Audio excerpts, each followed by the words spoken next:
Hello everyone, and welcome to a new video on Martial Politics.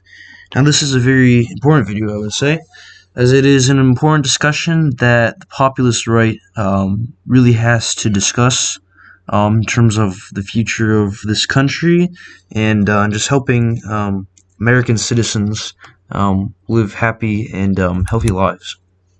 Now, the United States has consistently been ranked among the lowest countries in terms of healthcare systems. We are again beaten by the United Kingdom, Switzerland, Sweden, Australia, Germany, the Netherlands, New Zealand, Norway, France, Canada, etc.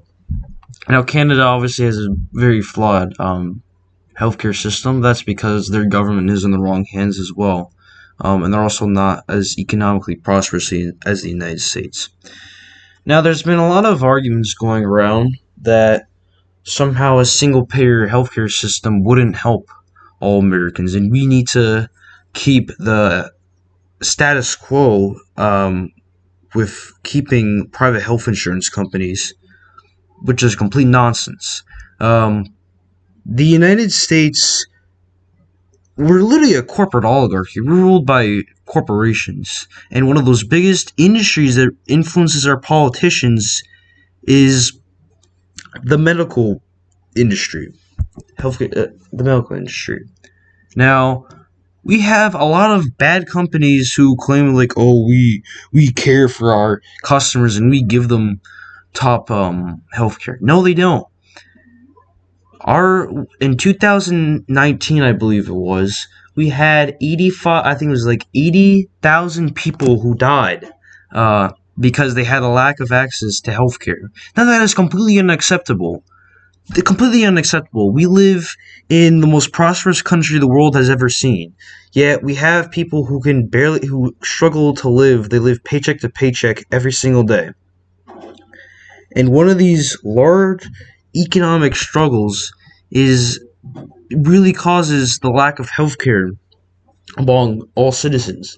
And what we have to do is we have to nationalize our healthcare industry. As I have laid things out here, we have to fund a large-scale government healthcare program that will cover all of America's legal citizens. How can we tolerate this? We can't. What are you going to be, simps to corporations? Allow them to charge people obscene amounts of money for basic health care? It's completely unacceptable. And the thing is, people always complain about, oh, the government is bad. No, it's just that the government power needs to be shifted into the right hands. We have a very incompetent neoliberal ruling class who doesn't care about its citizens. We need to shift that power into our hands, the right-wing populists. The actual right-wing populists, by the way. Medication prices need to be massively slashed. And another important thing, which kind of ties into like more societal things, is we need to ban or demand ingredients be changed in addictive, damaging drugs such as Oxycontin, Retinol, opioids, and many other drugs.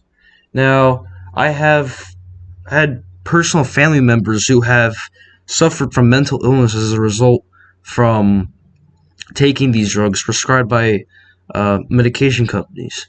Our pharmaceutical industry in the United States is a very corrupt and terrible system, and it's really one of the biggest poisons in American society, as in terms of economic ones. There's obviously like other like societal ones, like art, certain music or whatever. But this is really the biggest. This is really a major problem. We have Americans are dying from addictive drugs every single day, while we also have many who are suffering as a result of lack of access to healthcare. Now, this is a really simple plan, and you'll have people who will object to this. And what is their alternative to this? Oh, the economic status quo. Let's keep our private healthcare insurance companies. No, we can't. We can't keep this at all. It is not a good argument to make about preserving the private health insurance companies who don't care about their customers. They don't care about families they hurt, grandparents that died because of lack of access to healthcare. They don't care. They just care about making a profit. Now, I hate it when all these people say, like, oh, I'm pro-family.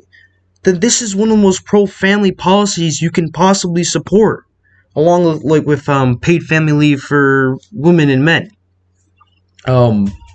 It's one of the biggest pro-family policies we could actually get implemented. Now, we have a really corrupt neoliberal ruling class who doesn't want to see this happen. They don't want to make the country a better place. They just care about preserving their own power. Their goal isn't bettering the lives of its citizens.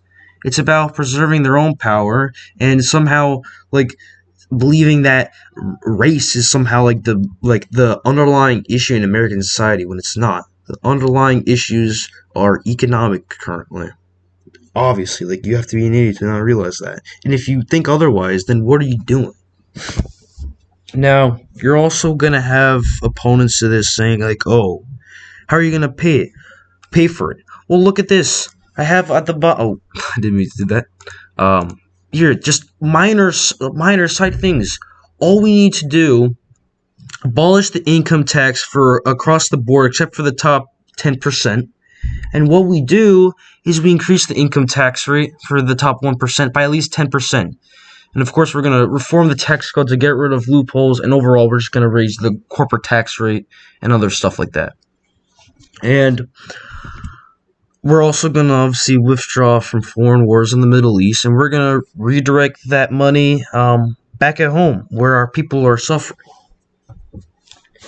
Now, if we actually adopted an actual healthcare program, the Republican Party, who is severely incompetent and has no idea what they're doing, we would be on top of the world. Most Democrats vote on a single issue. They vote on a single issue. Many vote on economic issues, such as in the Midwest. Now, in 2020, Trump lost ground in the Rust Belt because he didn't do any populist. He did very little populist actions as president.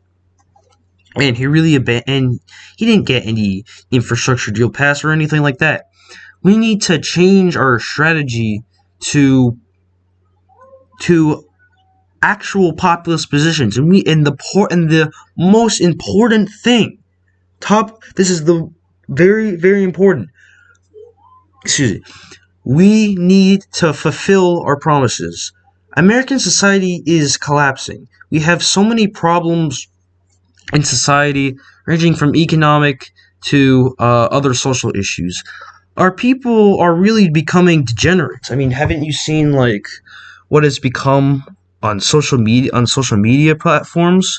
What kind of people have we become? One of the things we need to do is we need to do basic healthcare reform and better livelihood of America's citizens. We have an obligation to do that. And don't listen to these people that say, oh, it violates the Constitution. The government has no business in healthcare. Really? We don't have an obligation to care for our citizens? Of course we do. These people are the same people that support these private health insurance companies, which don't care about the well-being of its customers at all. And yeah, it really makes me angry when I hear people argue against stuff like this. I mean, it's even worse when people don't even realize the problem. Oh, people are just whining for nothing. We have such a massive economic divide between the top 1% and the bottom and the rest of the country. We have a society where the top 1% controls way over 70% of the wealth in America. Way over 80%. It's unbelievable. But we can't care for our citizens. Well, what do I say to those people? You're lying. You're lying. You're just simps for corporations, or you're just politically illiterate. But yeah, this is a really important issue to me because if we endorse an actual healthcare plan that would give healthcare coverage to American citizens, we'd be on top of the world.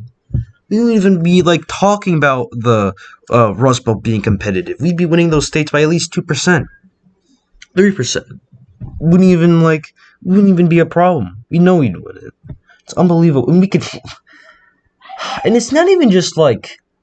It's not even just elections.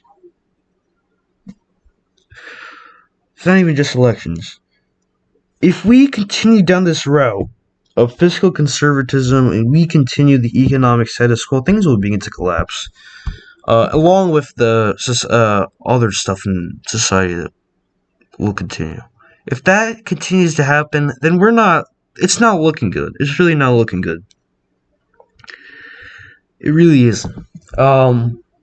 Anyways, yeah, I think I'm gonna conclude this video here. I just want to say one final thing. It is unacceptable that we are behind all these other countries, yet we are the most prosperous country to ever exist in the world, in the history of the world. It really is unacceptable. And it's like, what did our ancestors fight for? Did they fight for fiscal conservatism where citizens can't even get proper healthcare coverage? No, that is not what our ancestors fought for. And really, it is really God's goal for the United States to be a great country. And we're really seeing it slip away. And we need to solve that problem. We really do. We need to change where wealth is in the hands of people in society. It's completely unacceptable. That's what God wants. That's what Jesus literally taught. There's so many popular stories in the Bible about how he wanted there was this one story about a barn owner who kept all the food in the village in his barn and didn't give it to anyone else. And it's like, no, you have to care for other people. That's what God wants. We want to care for other people. We can't leave people behind, no matter who they are. We need to care for all of our citizens and show love. It's exactly what we need. And this is the actual populist direction we need to be going in. We have many fake populists who say that this is socialism. Don't listen to these people, please. Just listen to this. We have an obligation to help our legal citizens. It's so simple. Anyways, I hope you enjoyed this video. I've kind of rambled towards the end, but I just think it's a very important video to make. Anyways, also I had no script for this video, if you couldn't tell. Of course, like and subscribe for more. I hope you enjoyed this video. I think this is one of the more important policy positions we need to start seriously debating on the populace, right? And yeah, I hope you all have an excellent day. Of course, you can follow me on Twitter, and of course, if you can give feedback in the comments down below. And yeah, have an excellent day.